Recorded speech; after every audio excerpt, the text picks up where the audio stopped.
টানা 3 ঘন্টা ধর্ষণের পর যখন ওরা চারজন বুঝতে পারে ওদের চাহিদা শেষ, ঠিক তখনই ওরা চিন্তায় পড়ে গেল এই মেয়েটাকে এখন কি করা যেতে পারে।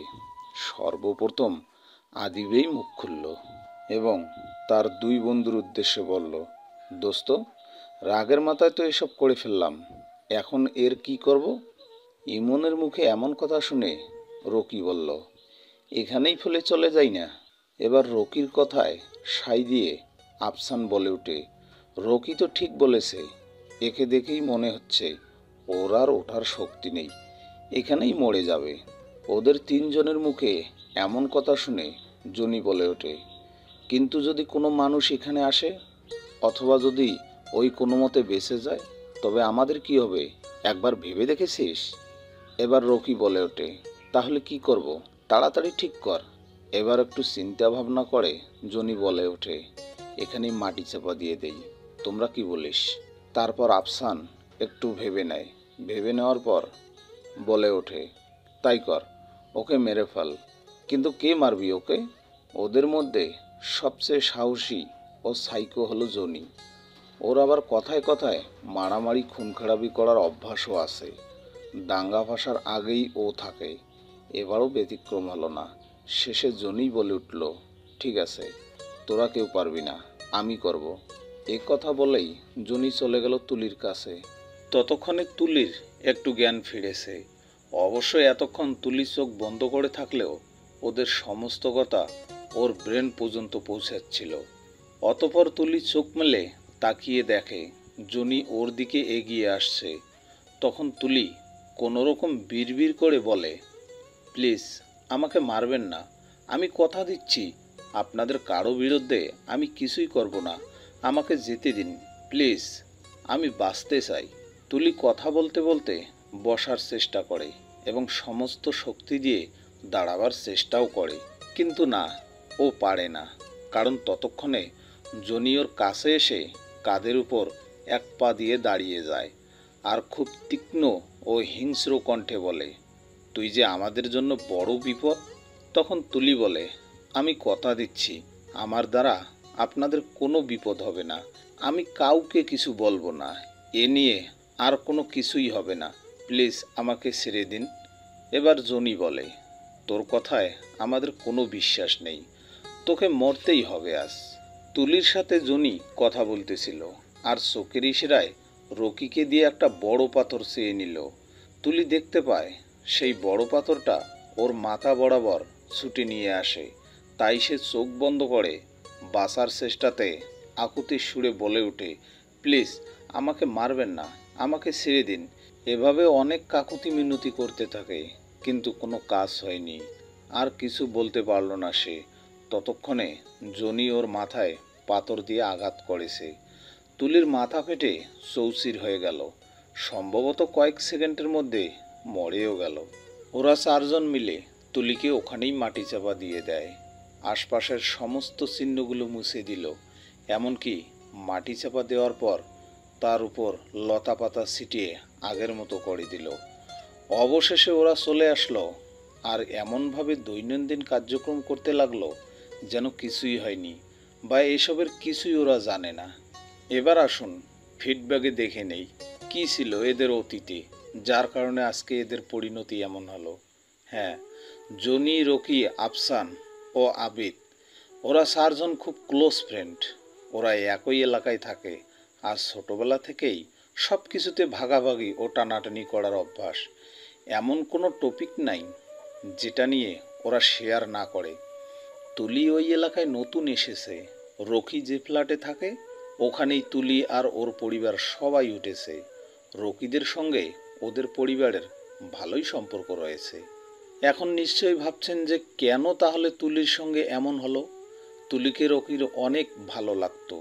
রকি চেয়েছিল তুলিকে বিয়ে করবে, কিন্তু তুলি রাজ নামের এক ছেলেকে পছন্দ করত।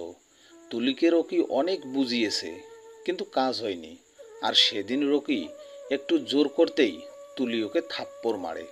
তখন রকি আর ওর বন্ধুরা মিলে এই প্ল্যান করে, তুলিকে যে করেই হোক কিডন্যাপ করতে হবে এবং থাপ্পড় দেওয়ার শাস্তি ওকে পেতেই হবে। তুলি প্রতিদিন কোচিং শেষ করে সন্ধ্যায় একাকী হেঁটে বাসায় ফিরে। আজও তার ব্যতিক্রম হলো না, শুধু যোগ হলো আরও 4 জন। মানে রকি ও তার বন্ধুরা ওকে ফলো করতে করতে আসছিল। তুলি যেই একটা গলির ভিতরে এসেছে তখনই ওরা আসমকে ওকে ক্লোরোফর্ম দিয়ে অজ্ঞান করে ফেলে।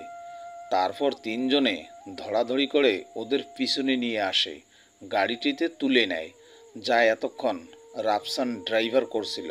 অতপর ওই জঙ্গলে নিয়ে যায়। তুলির জ্ঞান ফেরার পর রকিদের কাছে অনেক মিনতি করে, কিন্তু ওরা ওর কোনো কথাই শোনে না। তারপর চলে উপর্যুপরি গ্যাংরেপ ও অমানবিক নির্যাতন, যা আপনারা ইতিমধ্যে জেনে গেছেন। তো এবার নিশ্চয়ই বিষয়টা বুঝতে পেরেছেন কি ঘটেছিল। ধর্ষণ ও হত্যাকাণ্ডের পর বেশ কয়েকদিন হয়ে গেল, তুলিরও কোনো খোঁজ নেই। সবাই অনেক খোঁজাখুঁজি করলো, এমনকি পুলিশও কোনো হদিশ দিতে পারল না। অবশেষে কেস ক্লোজ হয়ে গেল এবং থানাতে আর একটা ব্লাইন্ড ফাইলের সংখ্যা বাড়ল। এই সব কিছুতে তুলির পরিবার দুঃখ কষ্ট ও বুকে যন্ত্রণা নিয়ে বেঁচে থাকলেও অপরদিকে জনিরা হাঁপ ছেড়ে বাঁচল, পুনরায় মজা মস্তিতে মেতে রইল। এরপর কেটে যায় 2 বছর। এখন তো সবাই ভুলে গেছে তুলির কথা, কারো মনে নেই আর সেদিনের কথা। ওরা 4 বন্ধু এখন যে যার মতো কাজ নিয়ে ব্যস্ত। রকি আর জনি এখন বিবাহিত, আর ওরা নিজেদের স্ত্রী নিয়ে পরিবার থেকে আলাদা জায়গায় থাকে। একদিন সকালবেলা রকি জিমনেশিয়াম থেকে ফেরার পথে ওর চোখ স্থির ও বিস্ফোরিত হয়ে গেল, কেননা ওর সামনে দিয়ে একটা বাস চলে যায়, আর বাসের পেছনের সিটের দিকে তুলির মতো একটা মেয়ে বসেছিল। তখন সে প্রচণ্ড ভয় পায়, যেন অন্তরাত্মা খাসা ছেড়ে বেরিয়ে যাবে। অতপর সে খুব দ্রুত বাসায় চলে আসে আর সাথে সাথে তার বন্ধু জনিকে কল করে। তবে ওর ভাগ্য খারাপ, কারণ জনি কল ধরল না। জনি ওই মুহূর্তে একটা এমার্জেন্সি মিটিংয়ে উপস্থিত ছিল, আর এত এমার্জেন্সি ছিল যে ইহার দরুনে মাত্রাতিরিক্ত টেনশনে ফোনটি গাড়ির ড্যাশবোর্ডে রেখেই কনফারেন্সে চলে যায়। রকি নিরুপায় হয়ে অপর 2 বন্ধু আবিদ ও আফসানকে কল করে বিষয়টি শেয়ার করে, যারা ইতিমধ্যে নিজস্ব ব্যবসাতে সেটেলড। এখন ওরা 2জন একসাথে পাহাড়ি এলাকাতে টিম্বার ও সমিলের রমরমা ব্যবসা করছে। যখন রকি তার ওই তুলির বিষয়টি ওদের 2জনের সাথে শেয়ার করলো, তখন ওরা কিছুতেই এটা বিশ্বাস করতে পারল না, বরং এটাকে মজা হিসেবে নিল আর হু হা করে হেসে উড়িয়ে দিল। অবশেষে আবিদ একটু রস লাগিয়ে বন্ধুকে জোশ দিয়ে বলল, কি বন্ধু, এতদিন পরেও জিনিসটাকে ভুলতে পারিসনি, সত্যি সেই ছিল রে। রাফসান আরও একটু যোগ করে বলল, হ বন্ধু, একদম হাসা কথা। জিন্দেগিতে এত মেয়ের সান্নিধ্য নিলাম, মাগার তুলির মতো একটাও পেলাম না। আফসোস, জিনিসটা বেদনার। অতপর আবিদ যেন একটু সান্ত্বনা সুরেই বলল, বন্ধু, ড্রিঙ্ক করে লম্বা একটা ঘুম দাও, সব ঠিক হয়ে যাবে। অপরদিকে জনির মিটিং শেষে বসের অভিনন্দন পর্ব ও আনুষঙ্গিক কাজ শেষে যখন গাড়ির কাছে আসে, তখন সময় রাত 10টা। ফোনে টোটাল 109টি মিস কল দেখে হতভম্ব হয়ে যায়। যা হোক, গাড়ি স্টার্ট করতে করতে প্রথমে বউয়ের কাছে কল ব্যাক করে।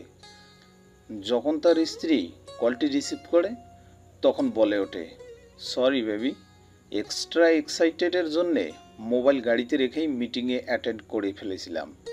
এবার ওর স্ত্রী বলে, ইটস ওকে, বাট ব্রিফিং কেমন হলো? তখন জনি বলে, হ্যাঁ বেবি, জাস্ট ফ্যান্টাস্টিক। এমন একটা ব্রিফিং হয়েছে যে বস থেকে শুরু করে সবাই খুব খুশি। তখন তার স্ত্রী টুম্পা বলে, অভিনন্দন, কিন্তু আমাকে ট্রিট দেওয়ার কথা একদম ভুলে যেও না। তুমি তো আবার। এতটুকু বলেই থেমে গিয়ে কিছু একটা ভেবে আবার পুনরায় বলে, আর হ্যাঁ, তোমার বন্ধু রকি বাসার ল্যান্ড ফোনে কল করেছিল। উনি বলল কি একটা এমার্জেন্সি কথা আছে, তাই তোমাকে কল করতে বলল। জনি কথা বলতে বলতেই গাড়ি ড্রাইভিং করছিল। ওর যখন পার্কিং জোন থেকে বের হয়ে জাস্ট মেইন রোডে আসে, তখনই রকি কল ওয়েটিং দেখতে পেল। তাই বাধ্য হয়ে টুম্পার কল কেটে দিয়ে রকির কল পিক করলো। এমন সময় গাড়ির পিছন দিক থেকে একটা ট্রাক সজোরে ধাক্কা দিয়ে পাশ কাটিয়ে চলে যায়। জনির মাথার সাথে ড্যাশবোর্ডের প্রচণ্ড আঘাতে নাক, মুখ ও কপাল থেতলে যায়। জ্ঞান হারানোর আগে মোবাইলে ভেসে এলো জনির আর্তনাদের কণ্ঠে তুলির নাম। জনির আর্তনাদ কণ্ঠে তুলির নাম শোনা মাত্রই রকির হাত থেকে ফোনটা ছিটকে নিচে পড়ে গেল। এত বছর পরে হুট করে তার ফিরে আসাটা বা নাম নেওয়া রকি ও তার বন্ধুদের জন্য বড় একটা শট ছিল। তখন ওদের মনের ভাবনা বিভিন্ন অ্যাঙ্গেলে ঘুরপাক খাচ্ছিল। তবে কি তুলিই গাড়ি চাপা দিয়েছে? কিন্তু সেটা কি করে? ওরা তো তাকে আরো 2 বছর আগেই হত্যা করে মাটি চাপা দিয়ে দিয়েছিল। তবে কি কোনোভাবে ও বেঁচে গেছে? But how possible? ওদিকে জনি মৃত্যুর সাথে পাঞ্জা লড়ে 9 দিন পর কোমাতে প্রায় মৃত্যুর কাছাকাছি চলে যায়। শোকে পুরো পরিবার একদম ভেঙে গেল। এত এত টাকা খরচ করেও কিছুতেই কিছু হলো না। ডক্টর বলেছে কোনো সম্ভাবনাই নেই, যতদিন বাঁচবে এই অবস্থাতেই। রকি, আফসান ও আবিদ ওদের প্রাণের বন্ধুর এই অবস্থা দেখে সহ্য করতে পারল না। তাই তো চোখে জল, বুকে ব্যথা এবং মাথাতে অজস্র চিন্তা নিয়ে যে যার কর্মস্থলে ফিরে আসে। রকি ছিল চাকরিজীবী, তাই সে আবিদ ও আফসানের কাছ থেকে আলাদাই ছিল। সে তার ফ্যামিলির সাথে ছিল বলে কিছুটা কম চাপ ফিল করেছিল। তবে ওদের 3 বন্ধুর কেউই ঠিকমতো কাজ করতে পারছিল না। ব্যাপক ড্রিঙ্কস আর স্মোকিং করে বিষয়টি ভুলে থাকার চেষ্টা করছে। অপরদিকে আবিদ ও আফসান নিজেরাই বিজনেস করত আর সিঙ্গেলের মতোই থাকতো একসাথে জনবসতিহীন দুর্গম পাহাড়ি এলাকাতে। এমনিতেই পাহাড়ি এলাকাতে হাজার রকমের শব্দ বাতাসে ভেসে বেড়ায়। জনির অকাঙ্ক্ষিত অ্যাক্সিডেন্ট পূর্বে এগুলো স্বাভাবিকই মনে হতো, কিন্তু এখন আবিদ আর আফসানের কাছে মনে হয় ভৌতিক শব্দ। আশেপাশে কোথাও তুলির প্রেতাত্মা উপাত্তে বসে আছে। সমিলের করাত কখনো বেশি কখনো কম ঘুরছে। এই বুঝি কেউ এসে মাথার উপর বসেছে, নয়তো ঘাড় মটকে দিচ্ছে। এসব নানান উদ্ভট চিন্তা ভাবনা মাথাতে ঘোরপাক খাচ্ছে। সব কিছুই যেন অস্বাভাবিক হয়ে যাচ্ছে ওদের কাছে। এমন অসহনীয় পরিস্থিতিতে ওরা আর লোড নিতে পারছে না। তাই আবিদ প্রস্তাব রাখল, বন্ধু চল বাংলোতে যাই। মাথা হ্যাং হয়ে যাচ্ছে। আজ রাতে একটা পার্টি অ্যারেঞ্জ না করলে মাথা হালকা হবে না। এবার ওর সাথে তাল মিলিয়ে ওর বন্ধু বলে, ঠিক তাই। কয়েকদিন চুপচাপ বসে থাকতে ব্রেনটাও যেন জ্যাম হয়ে গেছে। It's a good dew. নাচ গান মস্তি ছাড়া লাইফ ইম্পসিবল। ওদের কন্ট্রাক্টের কাজগুলো লেবারদের বুঝিয়ে দিয়ে দুজন জিপ গাড়িতে উঠে বসে। গাড়ির দরজা বন্ধ করার পর দুজনে একসাথেই আশ্চর্য হয়ে যায়, কারণ গাড়ির ভেতরে একটা মেয়েলি গন্ধ। আবিদ তড়িৎ বলে ওঠে, কি বন্ধু? পার্টির নাম মুখে আনতেই না আনতেই অ্যাকশন শুরু হয়ে গেল। এই মাস্তিফানি কথা বলতেই দুজন হু হু করে হেসে উঠল। অতপর আফসান গাড়ি স্টার্ট করে, অ্যাক্সেলেটর দাবিয়ে ধরে আর গাড়ি সাই সাই করে ছুটতে থাকে। ওদের মিল থেকে বাংলোরের দূরত্ব 5 থেকে 6 কিলো হবে। হাই স্পিডের গাড়ি চলছে যেন হাওয়াতে ভেসে। হঠাৎ করে রাফসানের মনে হলো গাড়ির ব্রেক কাজ করছে না। কয়েক সেকেন্ডের মধ্যে ওর পুরো শরীর ঘেমে ভিজে যায়। তবে রাফসানের এই পরিস্থিতি আবিদের নজর এড়ালো না। তাই দ্রুত আবিদকে জিজ্ঞেস করলো, কিরে তুই এরকম ঘামতেছিস কেন? তোর হাত পা কাঁপছে কেন?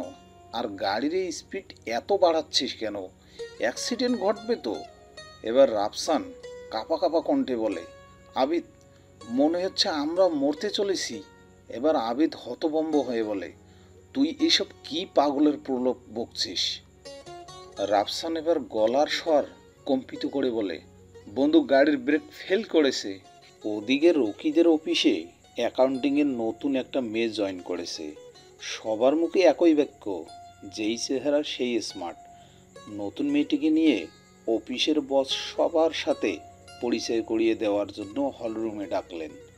সবাই হাই হ্যালো করলো, শুধু রকি হা হয়ে তাকিয়ে থাকলো। রকি যেন আজ থেকে 2 বছর আগে হারিয়ে গেল। সেই চোখ, সেই নাক, সেই মুখ, শুধু চেহারার আদলাটা একটু পরিবর্তন। মনে হচ্ছে তুলির মাস্টার কপি। এসি রুমে বসা থেকেও রকির শরীর ঘামছে, ঘামে ভিজে যাচ্ছে।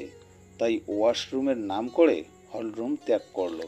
অতপর রকি কোনো রকমে পকেট থেকে ফোনটা বের করেই জনিকে জানানোর জন্য কল দিতে গিয়েও থমকে গেল। কারণ জনি তো কোমায়, মৃত্যুপ্রায়। তবে আদিব ও রাফসান কিন্তু গাড়ি অ্যাক্সিডেন্ট করার পর আদিবকে কোথাও খুঁজে পাওয়া যায়নি। 800 ফুট উঁচু ঢাল থেকে গাড়ি নিচে পড়ে যায় এবং গাড়ি শর্ট সার্কিট হয়ে আগুনে ঝলসে যায়। সবার ধারণা হয়তো আদিব গাড়ির সাথেই আগুনে পুড়ে গেছে, নয়তো জঙ্গলের কোথাও ছিটকে পড়ে মুহূর্তেই অস্তিত্ব বিলীন হয়ে গেছে। পরে শিয়াল বা বন্যপ্রাণী খেয়ে নিয়েছে। অবশ্য রাফসান সাহস ও বুদ্ধির জোরে বেঁচে যায়, কারণ গাড়ি রাস্তা থেকে ছিটকে নিচে যাওয়ার আগেই লাফ দিয়ে রাস্তায় পড়ে যায়। যদিও বেঁচে গেছে, কিন্তু শরীরের বিভিন্ন অংশে ছিঁড়ে ফেটে কেটে হাড় ভেঙে এবং মাথা জখম হয়ে হসপিটালে লাইফ সাপোর্টে বেঁচে আছে। রকি মনের দুঃখে হাঁসফাঁস করতে লাগলো, কিন্তু কাউকে কিছু বলতে পারল না। অবশেষে ব্রেনটাকে রিল্যাক্স ও নিজেকে আরও স্ট্রং করার জন্য, বিশেষ করে তুলির ব্যাপারটাকে ক্লিয়ার করতে একান্ত কিছু সময়ের প্রয়োজনীয়তা বোধ করল। অতপর অফিস ছুটি নিয়ে গাড়ি ড্রাইভ করে সোজা চলে যায় সেই জঙ্গলে, যেখানে তুলিকে ধর্ষণ করে মাটি চাপা দেওয়া হয়েছিল। অনেক খোঁজাখুঁজি করেও কোনো আলামত পেল না, যা থেকে মনে হয় তুলি বেঁচে আছে বা তুলি শিওর মরেই গেছে। হতাশাগ্রস্ত হয়ে গাড়ি নিয়ে ব্যাক করতে যাচ্ছে এমন সময় দেখতে পেল বোরকা পরা একটি মেয়ে দৌড়ে গাড়ির দিকে ছুটে আসছে। এ গহীন জঙ্গলের ভিতরে মেয়েটার উপস্থিতিতে রকি যেমন চমকে গেল, তেমনি শিহরিত হলো। ঘটনা কি? মেয়েটা দৌড়ে এসে গাড়ির সামনে দাঁড়ালো। রকি ড্রাইভ সিটে বসেই গ্লাস ডাউন করে বলল, এনি প্রবলেম? মেয়েটা কোনো উত্তর দিতে পারছে না, শুধু হাঁপাচ্ছে। বড় বড় শ্বাস প্রশ্বাসের শব্দ এত দূর থেকেও রকি স্পষ্ট শুনতে পেল। আর সেই সাথে বিশেষ কিছু অঙ্গের ঘন ঘন উঠেনামা, যা দেখে রকির ভেতরের সেই জানোয়ারটা জেগে উঠল। ওর চেতনাদণ্ড বারবার জানান দিচ্ছিল, রকি এমন সুবর্ণ সুযোগ আর কোনো সময় পৃথিবীতে দ্বিতীয়বার আসবে না। রকিকে আর ভাবতে না দিয়ে মেয়েটা আর একটু দৌড়ে গাড়ির জানালার কাছে এসে বলল, প্লিজ আমাকে বাঁচান, প্লিজ। এবার রকি বলল, কিন্তু কি হয়েছে আপনার? এমন করে জঙ্গলের ভিতর দৌড়েচ্ছেন কেন? আর এখানে আসলেনই বা কী করে? রকির কথা শেষ করার আগেই মেয়েটা বলল, আমাকে কয়েকজন ছেলে জোর করে এখানে তুলে এনেছে। আমি ওদের নিকট থেকে পালিয়ে এসেছি। ওরা আমার পিছু পিছু আসতে পারে, তাই প্লিজ আমাকে হেল্প করেন। এবার রকি বলে, আচ্ছা কোনো ব্যাপার না, আসুন আমার গাড়ির ভিতরে এসে বসুন, আমি আছি, আপনার কোনো ভয় নেই। একথা বলেই অপর পাশের দরজা দেখালো রকি। এদিকে রকির মনে লাড্ডু ধরে গেছে, এখন শুধু ফোটার অপেক্ষায়। সেই লাড্ডু লাফাচ্ছে আর ভাবছে, ওহ, অনেকদিন পর একটা মুরগি পেয়েছি, যে কিনে নিজেই শিয়ালের কাছে এসে নিজের জান ভিক্ষা চাচ্ছে। মনে মনে হাসছে এমন কথা ভেবে। রকি রক্ত ধীরে ধীরে গরম হতে লাগলো, আর মনের ময়ূর পাখনা মেলে নাচতে শুরু করলো। মেয়েটি গাড়িতে উঠে বসার পর রকি হালকা স্পিডে ড্রাইভ করে আর প্ল্যানিং করছে কি দিয়ে কিভাবে কি শুরু করা যায়। তবে হুট করে রকির চিন্তাতে ভাটা পড়ল একটা অট্ট হাসির শব্দে। রকি হসকচিত ও আতঙ্কিত হয়ে মেয়েটির দিকে তাকালো। মেয়েটির দিকে তাকাতেই ভূত দেখার মতো চমকে উঠল রকি। চোখ দুটো বিস্ফোরিত হওয়ার উপক্রম। এ কাকে দেখছে সে? কিছু সময়ের জন্য ব্রেন হ্যাং হয়ে গেল। কখন যে গাড়ির ব্রেক প্যাডেলে পা দিয়ে দাঁড়িয়ে গেছে টেরেই পেল না। গলার স্বর যেন ফাটা বাঁশের মতো হয়ে গেল তার। খক খক করে বলল, তু তুমি? মেয়েটি গাড়িতে উঠেই রকির মনের কথা বুঝতে পারে, তাই সময় নষ্ট না করে অনতিবিলম্বে নিজের বোরকার নেকাব খুলে দেয়। শেষে রকির অ্যাটেকশন নেওয়ার জন্য এমন অট্টহাসি দিয়েছিল সে, যার কারণে রকির নগ্নধান ভগ্ন হয়ে যায়। মেয়েটির দিকে তাকাতেই রকির এ হাল। তবে রকির মুখে তুলি নামটি নেওয়ার সাথে সাথে পাশে বসা মেয়েটি যেন সাপের মতো শীতল ও হিসিস করে বলল, চুপ, একদম চুপ। নিমিষেই যেন মেয়েটির চোখ দিয়ে আগুন বের হতে লাগলো। এমন একটা ভয়ঙ্কর রূপ, যেন সাধারণ চোখে দেখার মতো নয়, সব কিছু পুড়ে ভস্ম করে দিবে। এর মাঝেই বিদ্যুৎ গতিতে মেয়েটি তার হাতের রুমাল রকির মুখে নাকে চেপে ধরে। এমনিতেই বেচারা আধা মরা অবস্থায় হয়েছিল, তার উপর ক্লোরোফিলের অ্যাকশনে যেন মরেই গেল এমন মনে হচ্ছে। যখন রকি চোখ খুলল, প্রথমে কিছুই দেখতে পেল না। ভয়ে আতঙ্কে উঠে ভাবল মরে পরলোকে এসে গেল নাকি, কিন্তু না, কিছুক্ষণের মধ্যেই সব ঝাপসা ঝাপসা ক্লিয়ার হয়ে গেল। আর নিজেকে আবিষ্কার করলো একটা আধো আলো অন্ধকার স্যাঁতস্যাঁতে গুয়ার ভেতরে, যেখানে সে চিত হয়ে শুয়ে আছে, হাতে পায়ে লোহার শিকল বাঁধা। টান দিয়ে খোলার চেষ্টা করলো, কিন্তু পারল না, কারণ প্রচণ্ড শক্ত করে বাঁধা।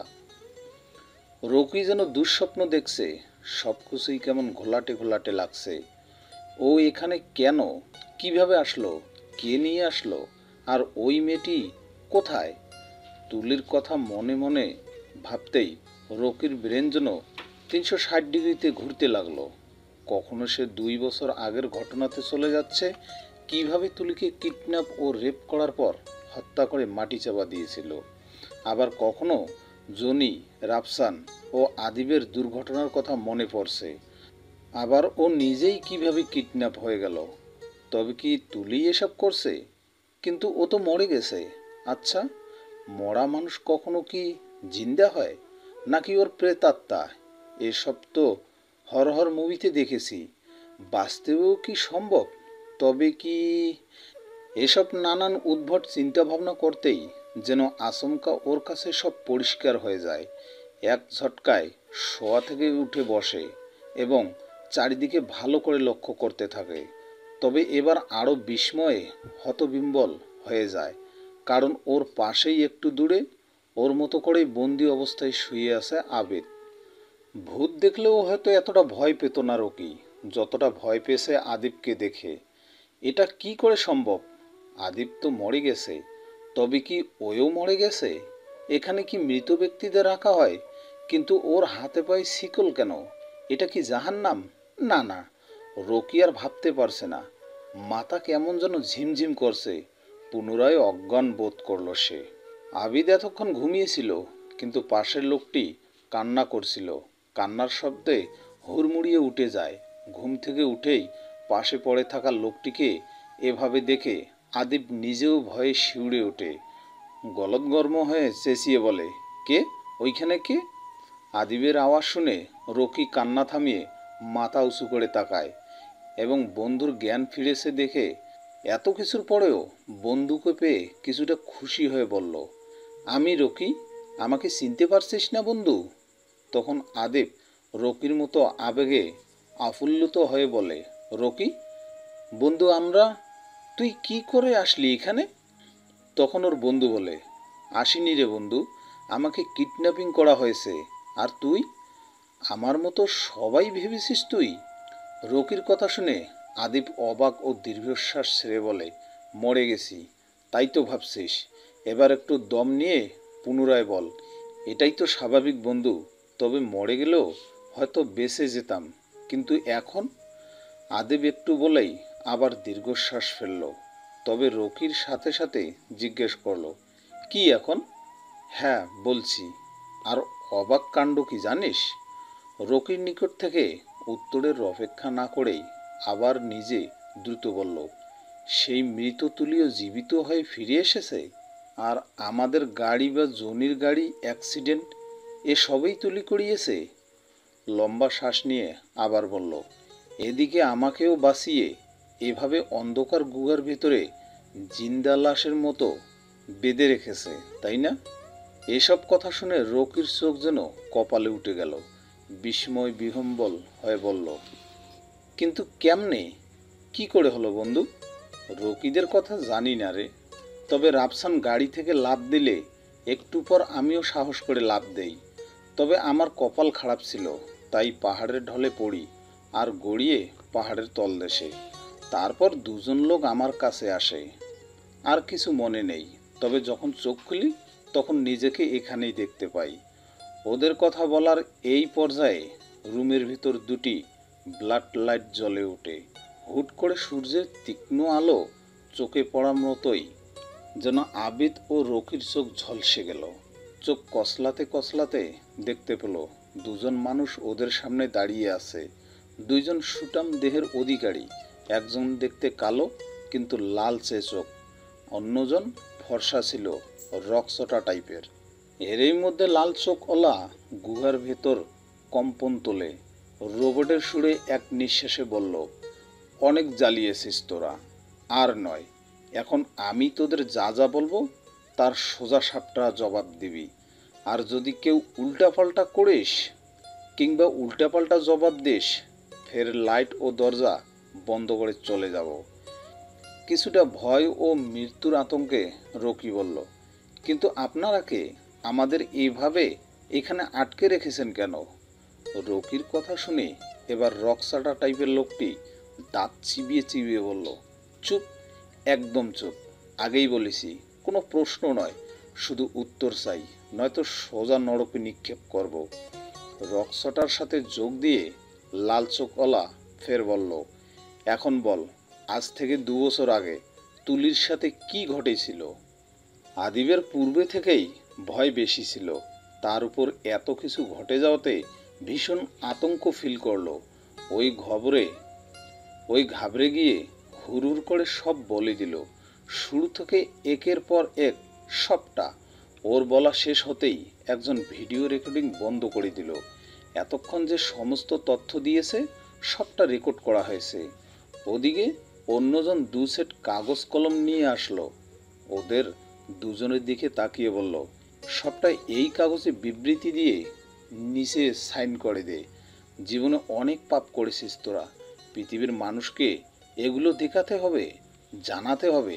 তোদের মতো চরিত্রের আরও যারা আছে তারা যেন তোদের দেখে শিক্ষা গ্রহণ করে। কোনো ক্রাইম করাই পারফেক্ট না, প্রতিটা অপরাধেই শাস্তি আছে। কাগজ ও ভিডিও রেকর্ড নিয়ে চলে যাওয়ার পথে লাল চোখওয়ালা উল্টো দিকে দাঁড়িয়ে ওদের দুজনের চোখে চোখ রেখে দাঁতে দাঁত পিষে কিছু কথা বলে আর লাইট দরজা অফ করে চলে যায়। গুহাতে আবার অন্ধকার নেমে আসে। তবে এই অন্ধকারের ভিতরেও রকি আর আদিবের চোখ মুখ উজ্জ্বল নক্ষত্রের মতো জ্বলতেছিল, আর ওদের কানে লাল চোখওয়ালা কথা বাজতেছিল। রকি আর আদিবের মাথায় এখনো চড়ক গাছের মতো ঘুরছে, যেন ওরা বিশ্বাসই করতে পারছে না। এতদিন তাহলে কোন গোলক ধাঁধায় আটকে ছিল? শেষে ওরা একে অপরের মুখের দিকে তাকিয়ে দুজনেই সমুচ্চ স্বরে বলল, ব্যারিস্টার মিলি। খবরের শিরোনাম, ধর্ষণ ও খুনের অপরাধে 4 আসামির ফাঁসি কার্যকর। পত্রপত্রিকা থেকে শুরু করে সকল মিডিয়া, টেলিভিশন, অনলাইন সাইটেও ঘুরিয়ে একই খবর।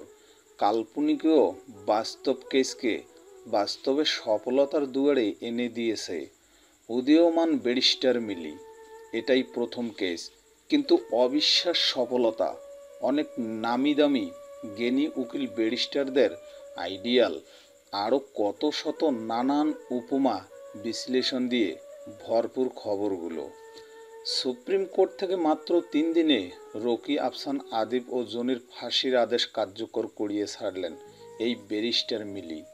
সকল সাক্ষ্য প্রমাণ এমনভাবে উপস্থাপন করলেন যে অন্ধও বলে দিতে পারত এরা 4 জনই তুলিকে ধর্ষণ ও হত্যা করেছে। এবার ফ্ল্যাশব্যাকে যাই। মিলি লন্ডন থেকে ব্যারিস্টারি পাশ করে বাংলাদেশ এয়ারপোর্টে ল্যান্ড করলে মিলি যেন তুলি হয়ে যায়। ওর ভিতরে অন্য একজন বাস করছে এমন অনুভূতি হয়। কি একটা প্রতিশোধের নেশা যেন চোখ মুখে আভাস পাচ্ছে। মিলি বাবা মায়ের সাথে সাক্ষাৎ না করেই তুলির কেস হাতে নেয়। যদিও আগেই প্রমিস করেছিল তুলির কেস সমাধান না করে অন্য কোনো কেস হাতে নিবে না সে, কিন্তু সেটা এভাবে এত দ্রুত ব্রেনের ভিতর চলে যাবে কল্পনাও করেনি। এমনকি মা বাবার সাথে সাক্ষাতের চেয়েও মাত্রা অতিরিক্ত গুরুত্ব দিয়েছে সে। মিলি নিজেই নিজের সাথে কথা বলতে লাগলো, একটা মেয়ে এভাবে হারিয়ে যেতে পারে না, এভাবে শেষ হয়ে যেতে পারে না, এর কোনো না কোনো উত্তর অবশ্যই আছে। এজন্য তুলির রক্ত, আত্মা সব মিলিয়েই শিরা উপশিরায় মিশে গেছে। অবশ্য আইনি পড়া অবস্থায় তুলির কেসটা অনেকবার স্টাডি করেছে, তখনই কিছু প্ল্যানিং করে রেখেছিল কিভাবে কি করবে। তুলির college life, varsity life, love life, এমনকি কোচিং করানোর সময়কাল সকল বিষয়ে রিসার্চ করে উপলব্ধ হয়ে যায় যে সামথিং মিসিং। আর মিসিংটা হলো রকি, কারণ তুলির ডায়েরি থেকে রকির নাম শুধু একবার পাওয়া গেছে, তাই কেউ কখনো সন্দেহ করেনি। আর এটাও 2 বছর পূর্বে যখন পুলিশ ইনভেস্টিগেশন করে তুলি মিসিং কেসটা, সেই সময়কার কথা। তবে মিলি শূন্য থেকে শুরু করতে চাচ্ছে, একটা বড় ধামাকা দিতে যাচ্ছে জাতিকে। এটা নতুন লেসন। রকিকে খুঁজে বের করতে বেশি দিন লাগেনি মিলির। শহরের বিভিন্ন বার ও ড্যান্স ক্লাবে খোঁজ নিয়েই পেয়ে যায়। 2 দিন অবজারভেশন করে রকির ডেইলি রুটিন জেনে নেয় মিলি। রকি কোথায় যায়, কি করে, ওর ক্লোজ ফ্রেন্ড কে কে। রকি সারাদিন যাই করুক না কেন, দিন শেষে 4 বন্ধু ফোনে নয়তো মদের বারে মিলিত হবেই। বাকিরাও সেম, বন্ধু ছাড়া লাইফ ইম্পসিবল। তুলির সাথে মিলির চেহারা 99% মিল থাকাতে খুব সহজেই জালে আটকা পড়ে রকি। একমাত্র রকিই মাথামোটা, ও কথায় কথায় রেগে যায়। আবার রাগীরা বরাবরই একটু বোকাশোকা টাইপের হয়, তাই ওকেই টার্গেট করে মিলি, নয়তো ওদের বন্ধুদের মধ্যে অন্য কেউ টার্গেটে হতো না। বিভিন্ন সময় বিভিন্নভাবে দূর থেকে রকির নজরে আসার চেষ্টা করে মিলি, কিন্তু হাবলুটা ঠিক বুঝতে ধরতে পারছে না। সেদিন বাস স্ট্যান্ডে ঠিক ধরা দেয় চান্দু, আর মিলিকে তুলি ভেবে গলদঘর্ম হয়ে জনি ও অন্য অন্য বন্ধুদের ফোন করে। ওদের 4 বন্ধুর ফোন আগের থেকেই ট্র্যাকিং করে রেখেছিল মিলি, তাই ওদের সমস্ত কথাবার্তা রেকর্ড হয়ে যায়। সব শোনার পর মিলির শরীরে যেন তুলির আসরীয় আত্মা ভর করে। আর সেই সময়ে রকি, আফসান, আদিব সেফ প্লেসে থাকতে টার্গেট হয় জনি। জনির অ্যাক্সিডেন্ট ঘটানোর পরে শিকার হয় আদিব ও রাফসান। মিলিকে এ সমস্ত কাজে একজন ড্রাইভার ও আরেকজন টেকনিশিয়ান যথেষ্ট হেল্প করেছে, যদিও বা সেটা টাকার বিনিময়ে। লাল চোগলাটা ড্রাইভার আর ফর্সাটা টেকনিশিয়ান। ওদের শাস্তি ও তুলি সম্পর্কে সমস্ত তথ্যাদি সংগ্রহ করার পরে কেস কোর্টে তোলা হয়, তারপর ফাঁসি কার্যকর হয়। কোর্টে জজের কাছে মিলির শেষ বক্তব্যটা ছিল এমনই, মিলট, কোনো ক্রাইম করাই পারফেক্ট না, কোনো ক্রিমিনালও পারফেক্ট না। আমরা যদি কোনো ক্রমে সুতা ধরে টান দিতে পারি, পুরা লাটাই চলে আসবে, শুধু দরকার সদিচ্ছা। এভাবেই তুলির অপরাধীদের ফাঁসির মধ্য দিয়ে শেষ হয়ে যায় এই গল্প। বন্ধুরা, গল্পটি কেমন লাগলো অবশ্যই কমেন্ট করে জানাবেন। আর হ্যাঁ, এই চ্যানেলটিতে সাবস্ক্রাইব করতে ভুলবেন না। ধন্যবাদ সবাইকে।